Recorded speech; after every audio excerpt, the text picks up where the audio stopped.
اعوذ باللہ من الشیطان الرجیم بسم اللہ الرحمن الرحیم رب اشرح لی صدری ویسر لی امری واحلل عقدۃ من لسانی یفقہوا قولی۔ جب دنیا ریزہ ریزہ ہو جائے گی، قیامت کی چھوٹی اور بڑی نشانیوں کے بارے میں علامات صغریٰ، قیامت کی چھوٹی نشانیاں۔ 56 زبان سے مال کمانا اور گفتگو پر فخر کرنا۔ اگر جائز طریقوں سے آدمی دنیا کا مال کمائے یا شرعی طریقوں سے دنیا حاصل کرے تو اس میں عیب والی کوئی بات نہیں۔ مال کمانے کا یہ بھی شرعی طریقہ ہے کہ آدمی بیان و کلام اور دلیل کے ذریعے سے روزی کمائے، جس طرح کہ وکلا یعنی وکیل حضرات جو حق گوئی اور راستی سے کام لیتے ہیں، اور اساتذہ وغیرہ، کیونکہ ان حضرات کی روزی کا زیادہ اعتماد گفتگو پر ہی ہوتا ہے۔ اس سلسلے میں جو چیز مذمور ہے وہ یہ ہے کہ انسان چرب زبانی کے ذریعے دنیا کمائے، یا تو کسی غیر مستحق شخص کی ناجائز تعریف اور خوشامد کر کے، یا پھر خرید و فروخت میں جھوٹی قسم اٹھا کر، یا غلط بیانی کر کے مال اکٹھا کرے۔ زبان کے ناجائز استعمال کے اس طرح کے جتنے بھی طریقے ہیں سب ممنوع اور ناجائز ہیں۔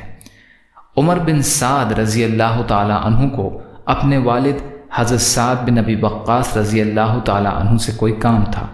وہ والد صاحب کی خدمت میں حاضر ہوئے، لیکن اپنا مقصد بیان کرنے سے پہلے انہوں نے فصاحت اور بلاغت سے لبریز کچھ ایسی خوشنما گفتگو کی جس طرح کہ لوگ اپنے مقصد براری کے لیے کیا کرتے ہیں۔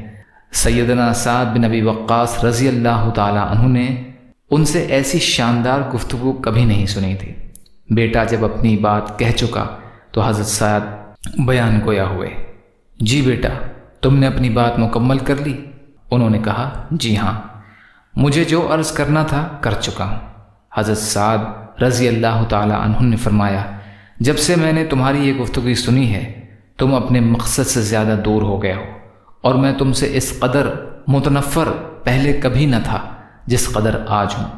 میں نے نبی کریم صلی اللہ علیہ وسلم کو یہ فرماتے ہوئے سنا ہے، قیامت کے قریب برے لوگ بلند کر دیے جائیں گے، اچھے لوگ پست کر دیے جائیں گے، گفتگو کی کثرت ہو جائے گی، جبکہ عمل روک دیا جائے گا، یعنی عمل نہیں ہوگا، اور لوگوں کو مصنح پڑھائی جائے گی اور کوئی اسے برا نہیں سمجھے گا۔ پوچھا گیا کہ یہ مصنح کیا چیز ہے؟ فرمایا، جو کچھ اللہ کی کتاب کے سوا لکھا جائے گا، جو کچھ اللہ کی کتاب کے سوا لکھا جائے گا۔ مستدرک حاکم کی روایت ہے۔ یا اللہ ہم سب کو کہنے سننے سے زیادہ عمل کی توفیق عطا فرما۔ یا اللہ جو مظلوم ہیں، پریشان حال ہیں، بیمار ہیں، قرض میں ہیں، بے روزگار ہیں، محتاج ہیں، ان کی مدد فرما۔ یا اللہ سچی اور اچھی بات کرنے والا بنا۔ یا اللہ قرآن و سنت پر چلنے والا بنا۔ یا اللہ جو بیمار ہیں ان کو صحت کلی اور صحت حسنہ عطا فرما۔ یا اللہ دین کا کام کرنا آسان کر دیجئے۔